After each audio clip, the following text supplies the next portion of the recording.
Quick note, not sure how this happened, but if I sound a bit distant on this interview, it's because my microphone wasn't connected and my AirPod Pros were the microphone that was recorded.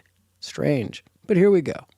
In the past, when people didn't have access to launch monitors or they didn't exist, you're guessing or you're seeing where the ball lands on the range. It was just a much more difficult process versus now you can track that. So I can take my MLM out on the range and I can see what my club speed's doing week over week, what my ball speed is. I don't have to guess what my launch angle is.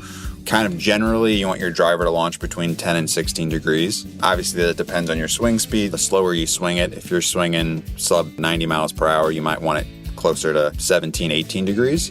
But that's something before you kind of had to eyeball. Your friend would say, your local club pro, oh, you need to launch it a little higher. But now you can set your launch monitor down and see, wow, I'm launching my driver at 8 degrees, so I'm leaving some distance on the table, or maybe it is in the right spot. It just takes a lot of that guesswork out of there. Am I improving, or what areas do I need to improve, are kind of the biggest things.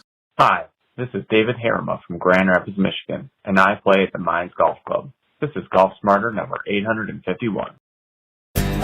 Rapsodo Mobile Launch Monitor. Pro-level data at every player price with Justin Bryant. This is Golf Smarter. Sharing stories, tips, and insights from great golf minds to help you lower your score and raise your golf IQ. Here's your host, Fred Green. Welcome to the Golf Smarter podcast, Justin. Hey, Fred. Thanks for having me. Good to have you on. This is going to be interesting because you're the kind of person that I love to find out your background and what it was like growing up being a golf junkie kid, right? And thinking that I'm going to be a superstar one day, right? And making it through college and whatnot. So I've done a little bit of research on you, but I want to dig in some deeper.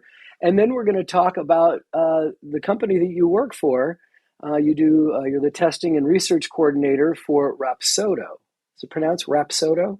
Rapsodo, yeah. There's a couple, some people say Rapsodo, but it is Rapsodo. So you got it on point there. Thank you very much. Do you have any idea where that name came from? That was my first question. It's like, what is that name? Is derivative of what? How did you come up with that? Yeah, so I've only been in the company for about a year and a half now.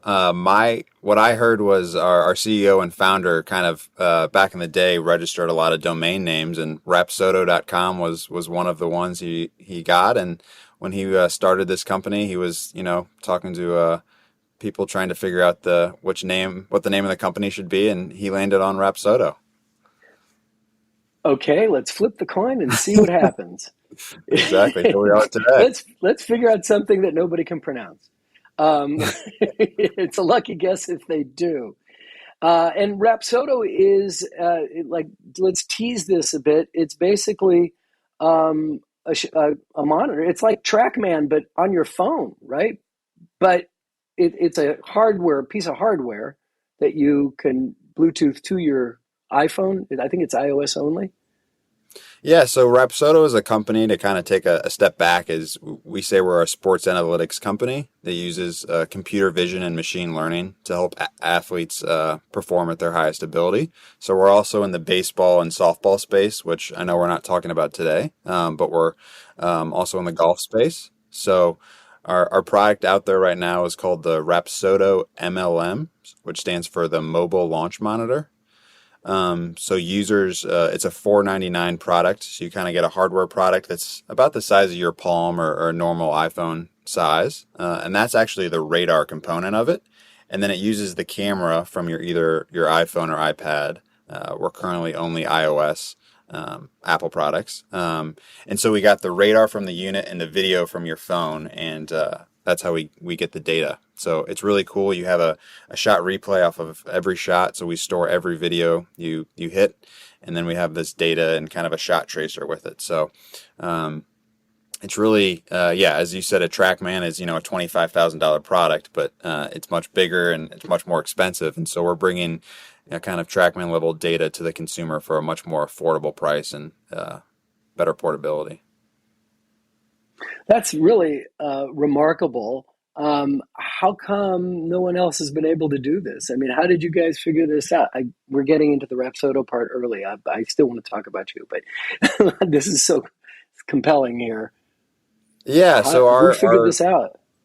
our CEO is an engineer by trade, and he was, out kind of hitting golf balls, and he really wanted his own data, and so he kind of looked to see what was out there in the market, and saw these devices that were, cost as much as a car, and he said, you know what, I can build a product that's much more affordable that gives me this data. So that's kind of where we are, and it's very cool that you can turn your phone into a launch monitor just with our radar device. So that was kind of the birth of it, and 2019 is when it got introduced to the market, and we've kind of had some software updates and more features added since then. It's an indoor and outdoor device, so you can set it up in your house, hit balls in your garage into a net, and then go take it to the range or course. So it's a lot of fun to use. Wow, and it is quite affordable. It is. It's $4.99. We offer a premium subscription, which is $99 a year, which adds kind of more features. So you get a few more metrics, like shot apex, which is how high your ball is at the peak of flight, as well as the ability to have Coach Connect, which is a feature where you can actually get online lessons. So you can send your data and your video to some of our coaches, we've partnered with Golf Digest to plug into their great coaching assets, and so you can get lessons, virtually. So those are kind of some of the features as well. Yeah. Oh, well, then I'm looking forward to giving it a try so that I can hook up with a coach and bring him back onto the show, and we can break down what's going on with my swing. That sounds amazing. Exactly. Yeah, you can track your improvement. So, like over time. When you're like watching a tournament now on TV, and they've gotten very good about showing not just the ball flight, which it was like kind of the start of it, but now you're seeing the ball speed, the apex. You're seeing all these things, but I would venture to guess that most golfers don't understand what any of that information means. But as we've come into the world of sports and metrics, I heard a statistic the other day that there were 5,000 less hits in Major League Baseball last year than there were 10 years ago because of the shift, right? The infield shift, which is really interesting. And now they're talking about banning the shift because they're taking away all these hits. But that's just a result of metrics. That's just of advanced metrics of going, this guy hits the ball. He tends to hit the ball here. So just stand right there and he's going to hit it right to you versus him hitting it in the hole. Now it's up to the hitters to decide, like, I got to learn how to bunt or not pull the ball every time, right? But Right. The point is metrics. Metrics are so important. And thank you to Dave Pells to bring it to golf, that this is a way of breaking those metrics and getting consistency out of your shots, correct? Absolutely. I think the first thing is most people, everyone wants to get better at golf, or I should say most people. Some people just want to hit the ball further. Some people want to, shoot lower scores. But to do either of those things, you kind of need to know, your baseline or where you are now in order to get where you're trying to go. And so in the past, when people didn't have access to launch monitors or they didn't exist, you're guessing, or you're seeing where the ball lands on the range, or, it was just a much more difficult process versus now. You can track that, so I can take my MLM out on the range and I can see what my club speed's doing, week over week, what my ball speed is. I don't have to guess what my launch angle is. So, one of the kind of generally you want your driver to launch between 10 and 16 degrees. Obviously that depends on your swing speed. So, the slower you swing it, if you're swinging sub, 90 miles per hour, you might want it closer to 17, 18 degrees.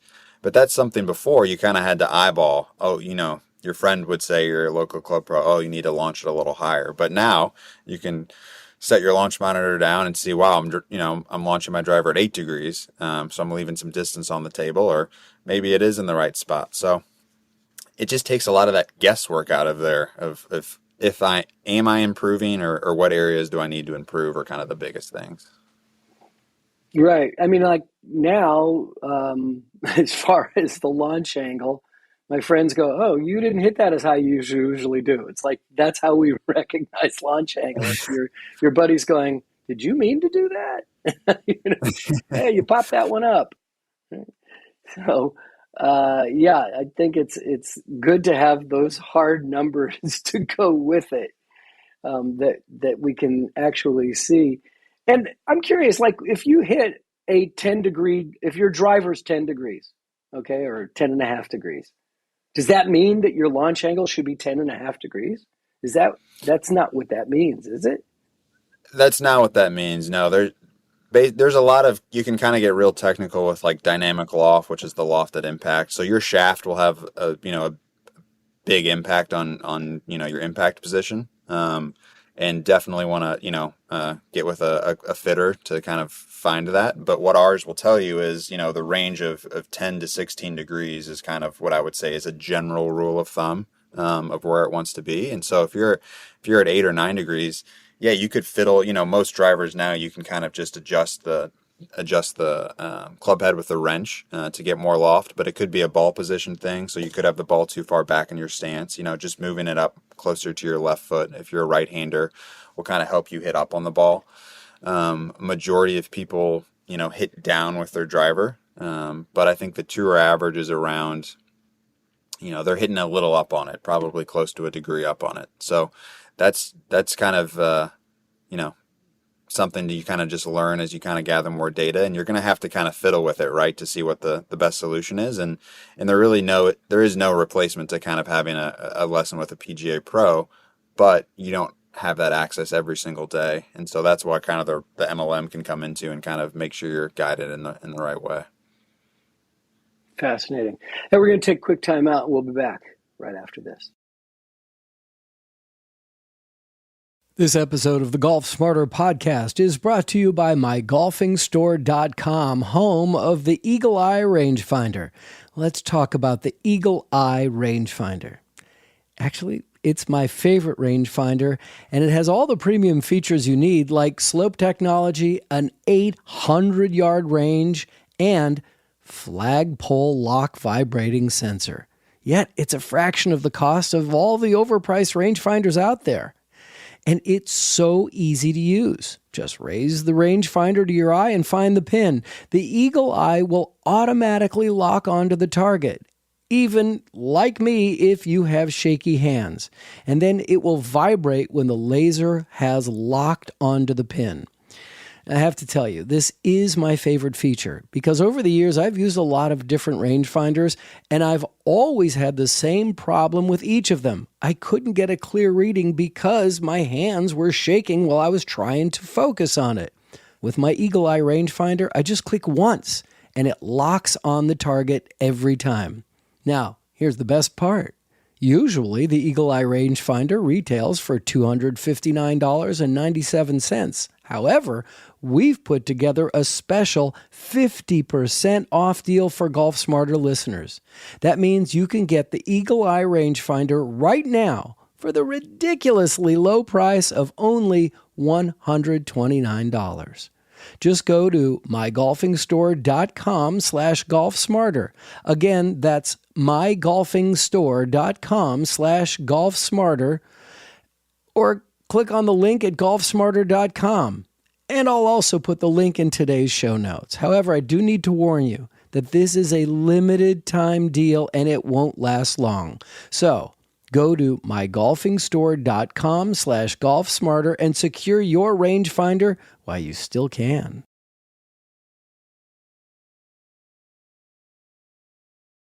All right, we'll get back to talking more about Rapsodo, but I want to talk about Justin for a few minutes. I'm really curious. Did you grow up playing golf? I mean, when did you start playing? I started playing, as long as I can remember. So I was very fortunate that my dad got me plugged in right away. He was golf obsessed himself, and was a club champion at Belle Reve Country Club when I was younger. And so he just threw me in the game. That was, our bonding time was playing a lot of golf together. So I've been around the game a ton. And then kind of as I got in high school, I played a lot of different sports, but realized I really, to this day love all sports, but I really wanted to play in college and see how far I could go. And so I kind of focused in on golf in high school. So you played high school golf or junior golf? I played both? yeah, I did both. I mean, I did local tournaments kind of growing up. Today I think kids focus a little bit more on one in sport a little younger. And so a lot of those kids, I was a little behind the curve, I would say, in terms of a lot of kids were playing AJGA events and traveling nationally to play events, where I was a little bit more focused locally playing tournaments. And I was lucky in St. Louis. I'm from St. Louis and live there today, but grew up playing there. We had a lot of really good young junior players. So grew up playing with Adam Long, who's on the PGA Tour, Scott Langley. I've played with Adam Long. Have you really? I played I played in a web.com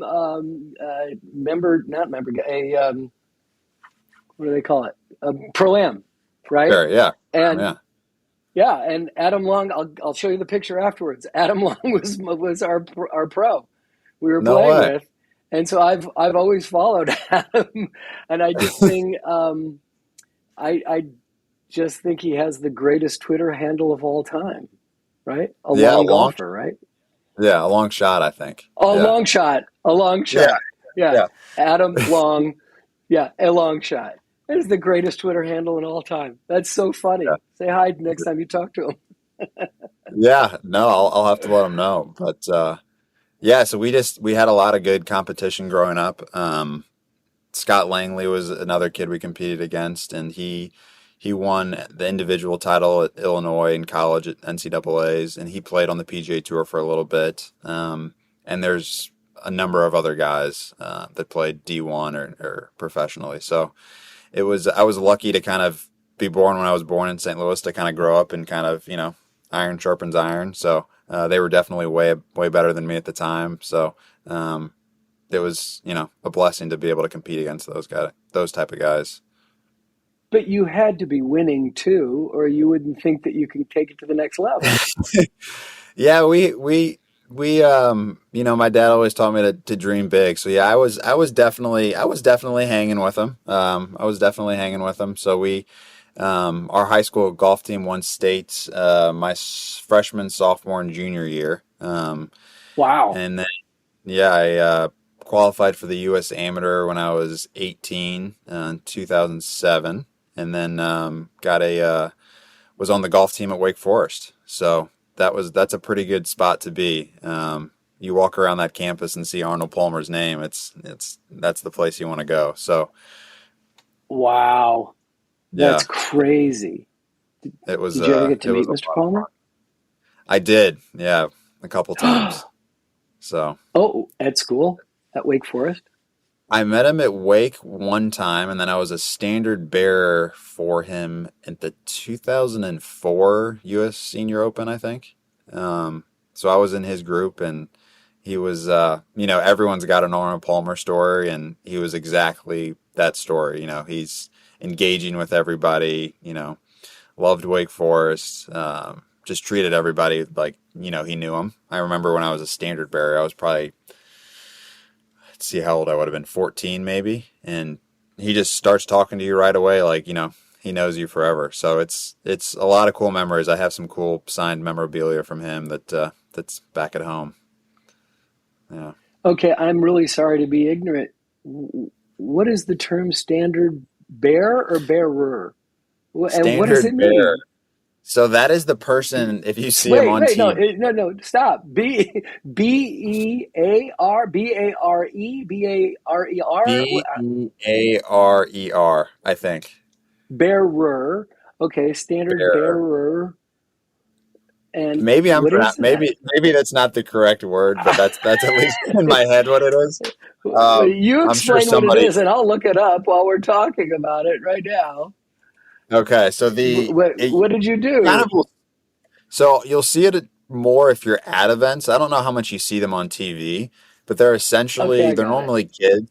They're holding like the scores of the group up. So if you have like 3 people in the group, you got 3 names, and it'll say like -1, +2, and even par for the group. So the scorekeeper for the group. Okay. But is it a standard bearer? Did you look it up? Is that right? Yes, I have it here. It's standard bearer, Okay. BEAR, and the definition is a soldier who is responsible for carrying the distinctive flag of a unit, regiment, or army. So a leading figure in the cause. The announcement made her standard bearer for gay rights. No. So, So I was literally in so you're the Arnie's kid. army, I guess. I was his soldier for the group. Yeah. So yeah. There you go. That's awesome. Yes. So you're standard, you were holding a sign that had the scores, and it's like, hey, kid, shut up. I don't want to hear your voice. It's like, just be over there. And he spoke to you? Nice job. Yeah, I remember sign, one of I can't remember what hole it was. But too? we changed the score. I have to say, in all honesty, Arnie was pretty old at this point. So it may have been it might have been his last senior open. So he wasn't, his game had deteriorated a little bit. And I think by the 16th hole, someone on the USGA had come up to me and they said, just take his score down, because it wasn't reflective of looking real good. But he was as nice as could be. But I remember he's walking, kind of waving down the fairway, and I was walking alongside of him or close by, and everyone's yelling, "Go Arnie" or something, and he just kind of looks at me and goes, "I can't hear what they're saying," but he's giving the thumbs up. He made a funny comment about his hearing, but yeah, he was a legend. It's pretty cool to see him in the flesh. Anybody who has the smallest Arnie story is worth having on. I mean, it's like all he said to you is, "I can't hear what they're saying," but this is a story you have for the rest of your life, right? Yeah, that's amazing. Yeah. I got his ball from the round signed and a couple other things, and so it was really special. And then and now he's Mr. Wake Forest, so he's the practice facility at Wake Forest got a huge statue of him, and it's named in his honor. So it's Wake is a really cool spot for a lot of reasons, but one of them is because of Arnold Palmer for sure. Wow, too cool! Oh my God, that's so great. Thank you for sharing that. Let's take I'm going to drag more out of you yet. All right, we're going to take another time out. We'll be back in a minute.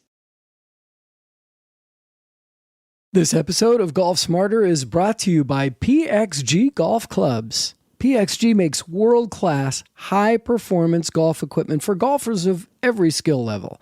From their newest, most technologically advanced Gen 5 golf clubs to the more budget-friendly 0211 line of sticks, PXG delivers unbelievable quality, distance, forgiveness, and feel.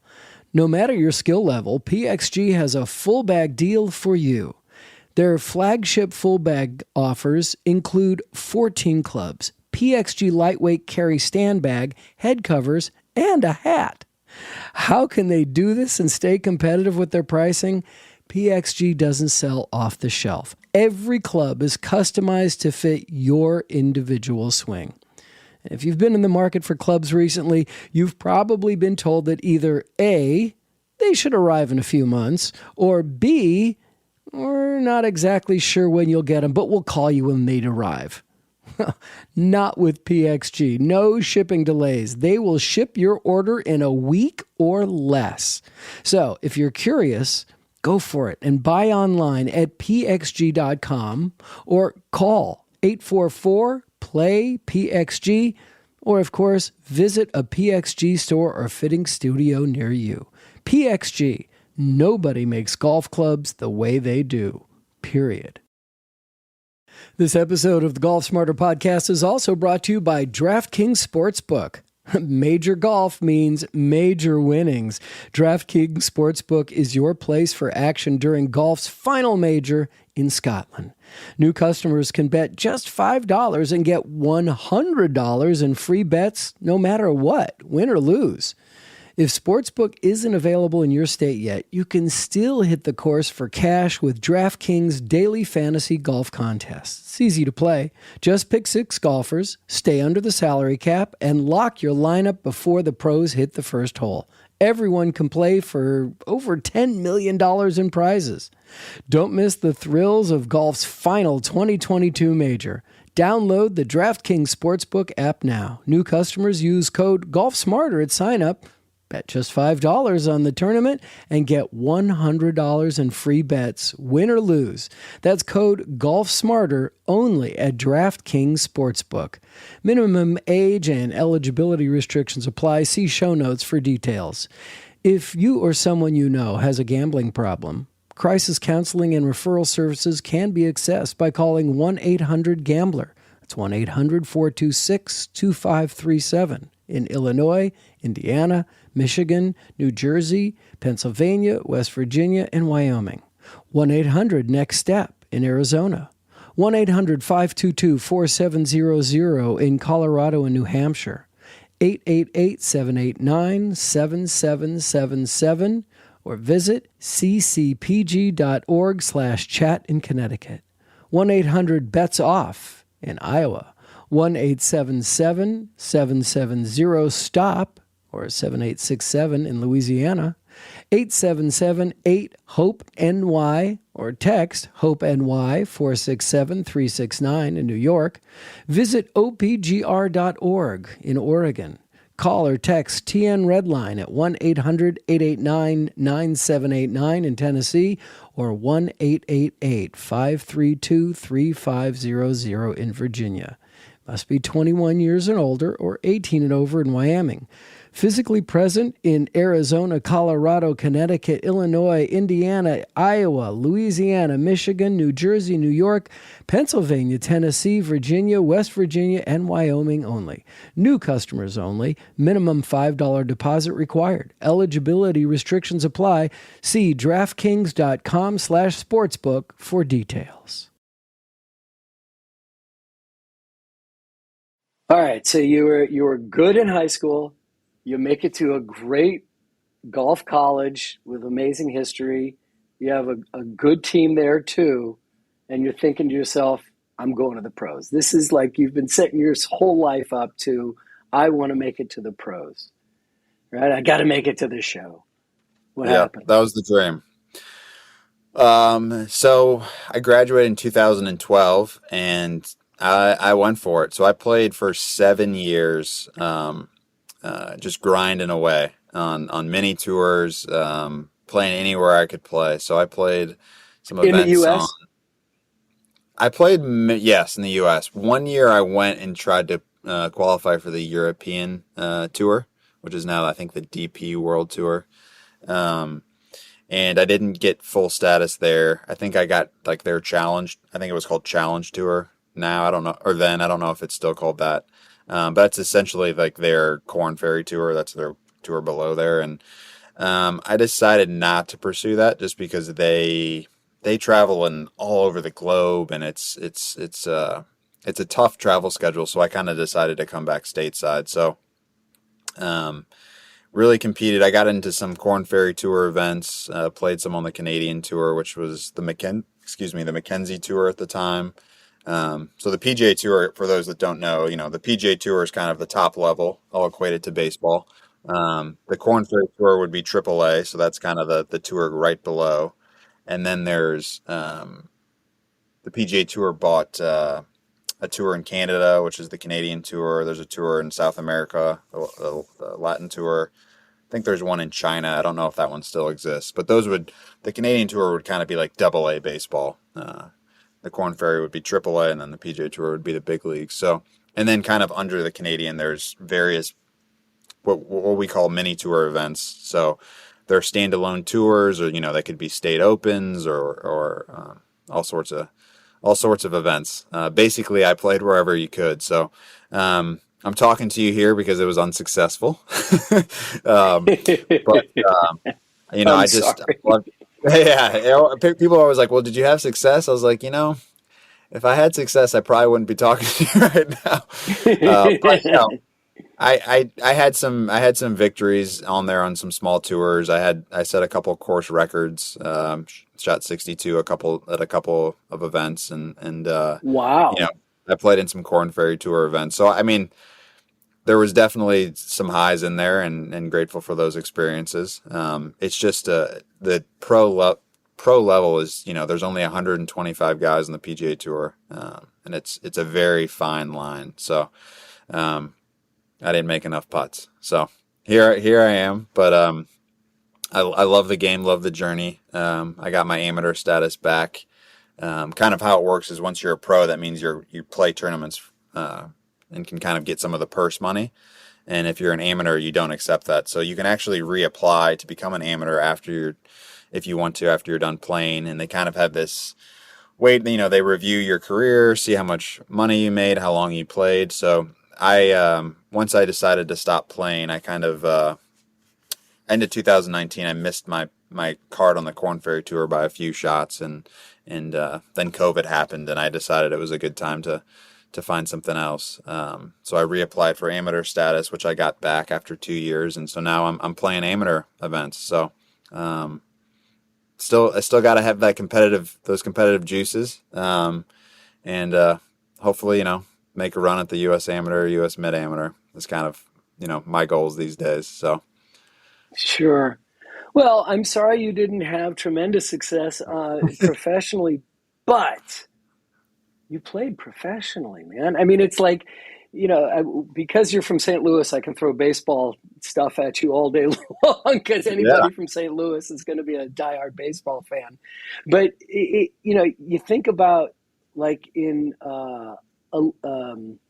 Bull Durham, right? The movie Bull Durham, when they're on the bus and the guy goes, "Oh, you've never been in the show." He goes, "I've been in the show." And everybody crowds around him. It's like, what's it like, right? What's it like in the show? Or even in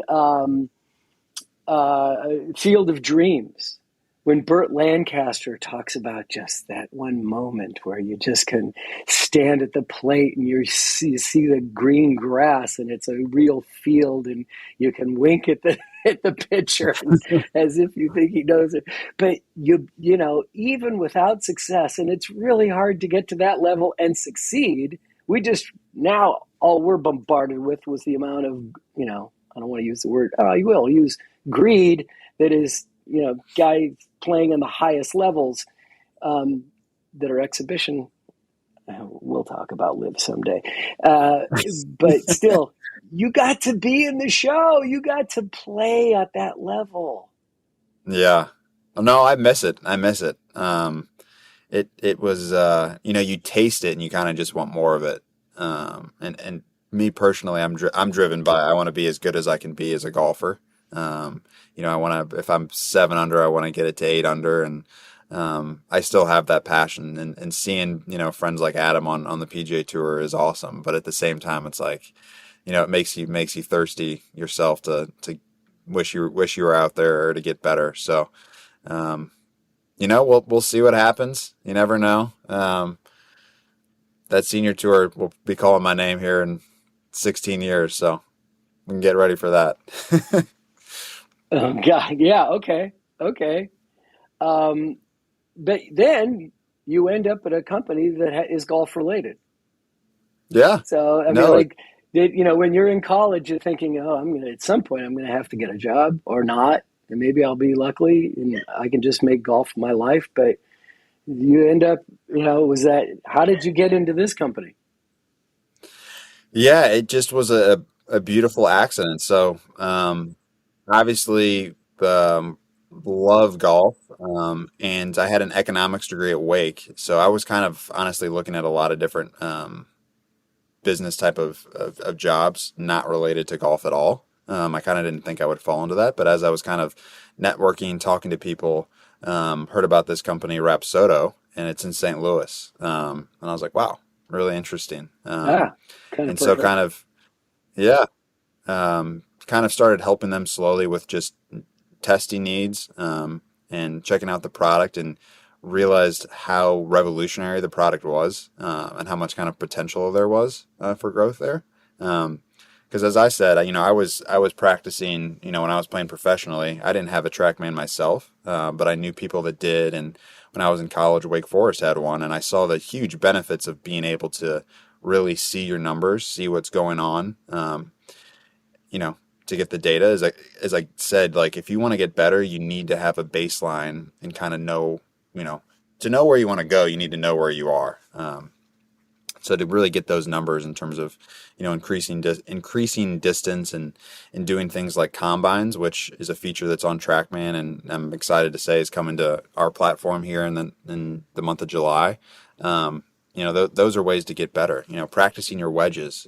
Wedges are such an important part of the game. Under 100 yards, really getting that proximity close. And the best way to practice that is to actually hit one and know exactly how far it went, instead of being on the range and saying, that looked like it went 80 yards. It looked like it, maybe that went 88 yards. So to really be able to put it down you and get numbers behind you is just the best, most efficient and smarter way to practice, since we're on the Smarter podcast, right? So. Oh, thank you very much. I appreciate that. Good job. Good job. All right. Okay, we've brought it back to Rapsodo, and we're going to continue digging deep into it after we take this break. This week on Golf Smarter Mulligans features an episode that has never been released publicly before, and frankly, it sat on the shelf for 4 years before it was made into a members-only episode in 2010.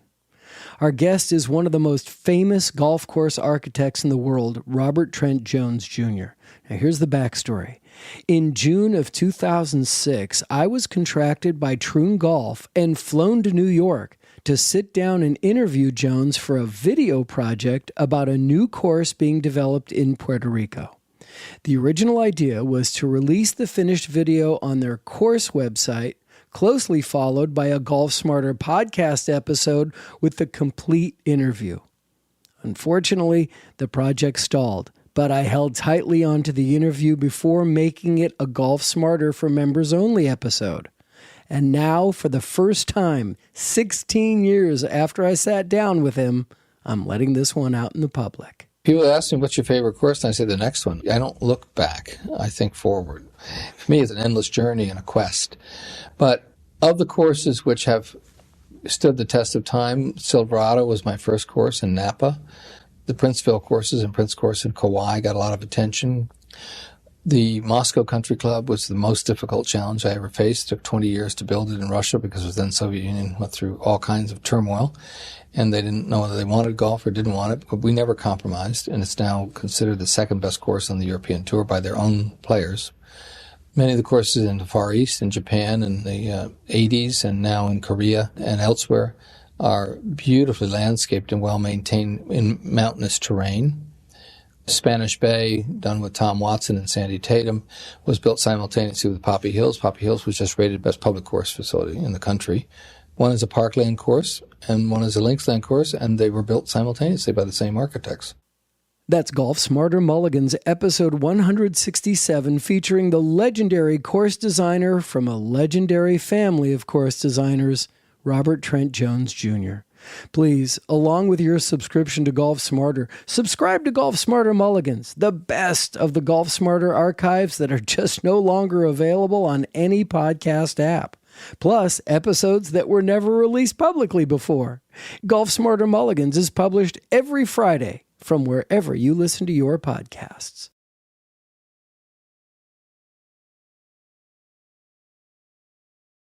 So the Rapsodo mobile launch monitor is a piece of hardware with a software component to it that's on your phone. It's an app on your phone that connects via Bluetooth. It does. Yep. Okay. And there's lots of things that it offers.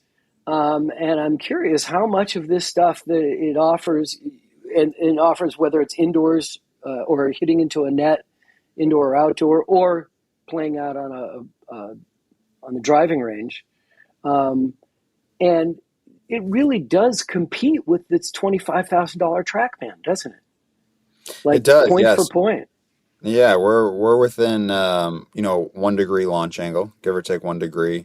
Ball speed, we're right there with it, and then carry, we're within 2% carry difference of a Trackman unit. So if you hit a shot 100 yards on Trackman, we kind of are plus or minus 2 yards essentially. So given that price point, that's an outstanding accuracy. Again, Yeah, Trackman exactly. 25,000, ours is 500, and you're within 2%. So you pay 2% of 25,000, and you get 2% accuracy within there. So it's a Yeah, really good really. investment for the price. Really, I mean, it's like, I take out my when I'm playing on the course, and I take out my rangefinder, and it says 122.3, and it's like, okay, so if I hit it 125, is it that bad? If I hit it 120, is it that bad? To be within that few steps. All right, so I'm curious. I'm looking at your website right now, and there's this chart here that shows what it offers as far as hitting into a net or hitting outdoors, and it's broken up into 4 different sections. And we'll start with video. What does it mean about video play?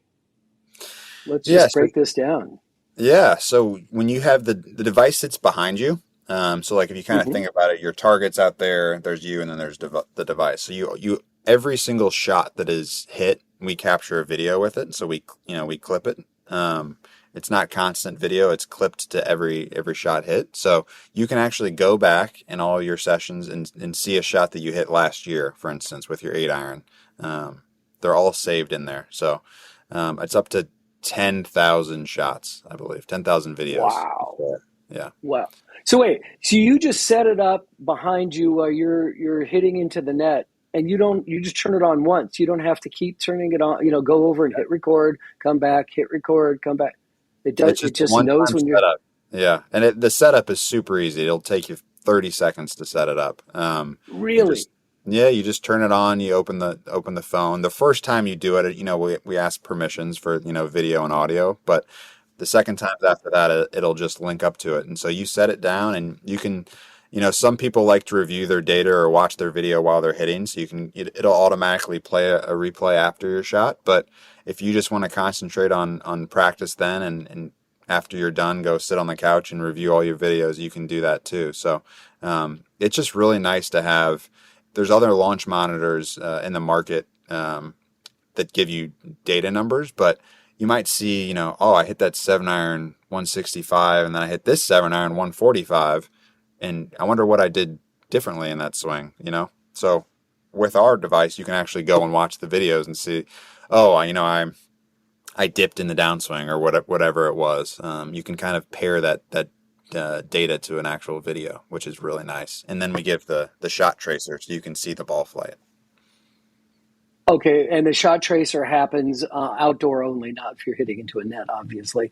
Correct. But I'm curious, how does it know the difference between taking a practice swing and actually hitting the ball? Fred, we're just that good. We're just that good. Yeah, no, There's it will little not. men inside, and the little guys go, "Wait a minute, don't record this one." Yeah, we can recognize it. So you can stand in front of that thing and take as many practice swings as you want, and it's not going to trigger. So it only when you hit a shot will it go.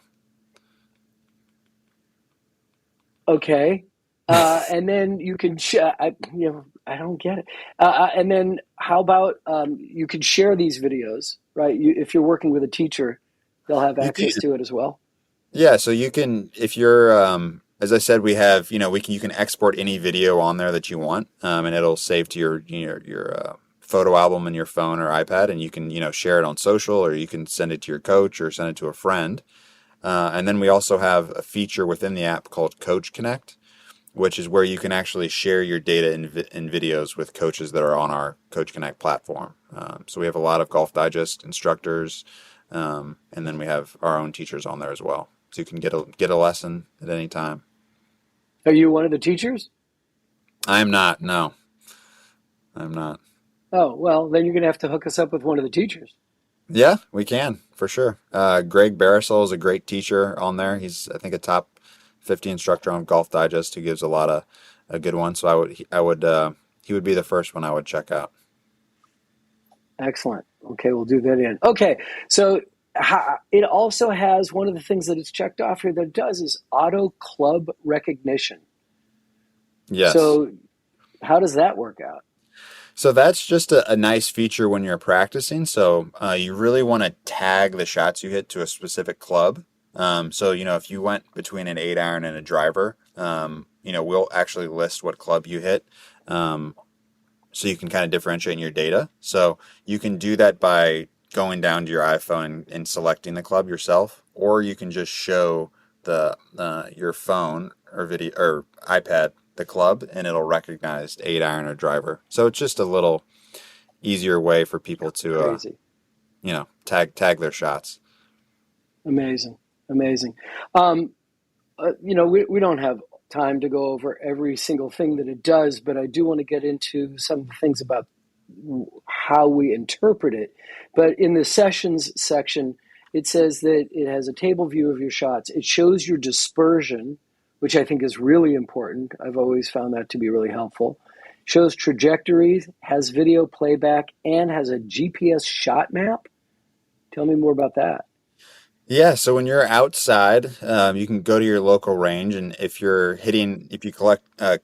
select outdoor session, we'll take your GPS location, and you can actually, put it down exactly where you're on the range and align it to the direction you're hitting. So after your session, you can actually see where all your shots landed on a GPS view, which is a really cool feature. Really cool feature. Now in the metrics part, I'm going to give you the list of what it offers, but then I have questions about this. So it shows your distance, your ball speed, your club speed, your smash factor, the launch angle, and the launch direction. And that's whether you're hitting into a net or you're hitting outdoors at a range. It gives you all this information. How are we, if we don't have a teacher there with us, supposed to interpret this stuff? How do we say, oh, okay, here's my distance. I understand. Club speed, okay, I'm not sure what it means. Smash factor, I have no idea what that means. And then the launch angle, okay, I can see a consistency here. Launch direction, really important. If I'm putting it on the line that I'm aiming or positioning myself for. But how do you take these numbers? How do you take this information and say, okay, I need to improve on that, and here's how I'm going to do it? Yeah. You need a teacher for that? Great question. No. So the first thing I would tell anyone when they get this device to do is learn their yardages, specifically their carry yardages, number one. I think a lot of people think they know how far they hit the ball, but they actually don't know how far they hit the ball. And a lot of people will say, oh, I hit my 7-iron, 160 yards. But what they don't realize is, it's that's maybe the best shot they ever hit with it, or it's actually landing 140 yards and rolling 20 yards. So the first thing I would say to people is, because I have people all the time, I go, okay, well, once I get it, what do I do with it? So step number one would be, I would just hit your clubs on there and learn how far you hit your shots. And after your session's over, look at the averages, and specifically look at the carry averages, because that's the real number you want to learn. Because when you go to different environments, if it rained a lot the night before, it's not going to roll as much. If you go somewhere where it's firmer turf, it's going to roll really far. So you can always adjust kind of based on the location how far a ball is going to roll, but really learn your carry distances and see if you actually know how far they go. So that would be step one. Step two is kind of tied to that, but it's called club gapping. So 160. So a really good way to do this would be through our session insights that we have. We'll actually give you a very nice display of your kind of your low for that session with a club, how far your longest one was and what your average was. And so you can kind of see them in a list form, how far each club should be. So things you can just generally draw from that is, if you're looking at your clubs and you don't see a gap of around 10 to 15 yards per club, you're either need to make an adjustment with the club. So kind of, take out the wrench and adjust that. Or maybe, it's a ball position thing, or maybe you need to go get fit. Those are kind of the first things I would do to look at that. And a lot of times I see it with people's clubs, like their 5 or 6 iron, there's not really a difference, or the difference between their 5-iron and their 4 hybrid, there's not a lot of difference. So that's the first thing to check, because if you don't have the right equipment for your game, then you're not really maximizing your potential out on the course. So kind of go check that, see if you got the right gaps between your clubs, and then with our insights, again, you can kind of get a lot of data from what you can see. So we have the session dispersions, which you referenced, which for listeners that don't know, a dispersion is if you hit, let's say, 100 balls in the range and drew a circle or an ellipse around those balls. That's kind of the expected area, that you would hit those shots. And so we actually take that data from your session and we'll compare it to, this is what a tour pro would have done from that distance, and this is what your handicap does. So it really gives you kind of perspective on where your game is, and also kind of gives you, this is what a tour pro does. So it kind of gives you just that perspective of what's achievable, I would say. And within that, we can kind of tell you all sorts of different things about your shot pattern and your shot shape frequency. Again, people might say, "Oh, I hit a fade," but maybe that's just what they want to hit. How often do you actually hit a fade? So we actually will break that down into how many are hooks, draws, straight shots, fades and slices. So you're right. I hit a fade. Slice. Yeah. We'll actually find out if that's a fade or a slice. So again, I think the first step is just really, taking a temperature of your game, and kind of seeing where it's at, and kind of learning. The more you can learn about your own game, the more you can kind of improve it. But if you kind of are just guessing about where to improve your game, you may or may not get better. So that's kind of really what we provide. Right. And one of the things that I've always seemed to focus on for myself and urge other people to do is don't just focus on what you do well. Metrics is a great way to figure out what isn't working and then make it better. Because when you make that better, the stuff that you already do well, combine those two and your scores are going to go down. Question for you, and I'm curious if you have this answer or not, but you talked about hitting your 8-iron 150 and your 7-iron 165. What if you hit your 8-iron 135 or 125? And are you still looking for 10 yards difference between each club if you're not hitting it that far? And that's like big boy back at the tee level hitting your 7-iron 170 yards, right? Yeah, so the general rule of thumb is you kind of want 10 to 15 yards. So I would say if somebody does the club gapping exercise and they see, I only have 8 yards difference, that may be okay. But if you're kind of seeing less than 10 consistently on clubs, or maybe a 4, normally when someone does this exercise, unless they're like a very low handicap or they've done it before, you'll normally find at least a group of clubs that are very too close together. And then it's the question of, is this the right, equipment for me? Or maybe over time, people's lofts kind of get weakened over time. So maybe that's when you just, go to your local club pro or local golf store and maybe check those lies to make sure they're correct, because they do get bent over time.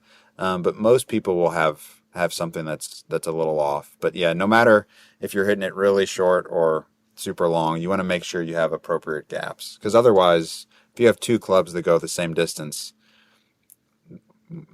what are you doing? Which one do you choose? Yeah, right, exactly. Well, I have a tough decision to make. I hit them the same distance. So the Rapsodo, we know about the pricing for the piece of hardware, and it works on iOS.